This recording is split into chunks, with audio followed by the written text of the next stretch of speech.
Hi friends, good evening. ఎలా ఉన్నారు? బాగున్నారా? మా బాబుకి అయితే 11th మంత్ వచ్చింది. 11th మంత్ ఫోటోషూట్ అయితే ఇలా చేసాం. ఎలా ఉందో లాస్ట్లో చూసి కామెంట్ చేయండి. మా వైజాగ్ బుడ్డోడు ఛానల్ని ఇప్పటిదాకా ఎవరైనా సబ్స్క్రైబ్ చేసుకోకపోతే సబ్స్క్రైబ్ చేయండి. మా వీడియోని వాచ్ చేయండి, షేర్ చేయండి. Thank you. బాయ్.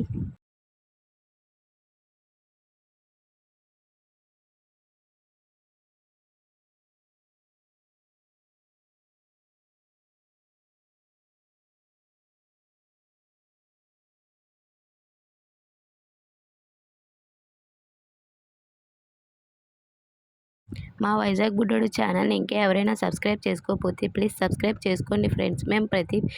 మేము పెట్టిన ప్రతి ఒక్క వీడియోని కొంచెం చూడండి ఫ్రెండ్స్. Thank you.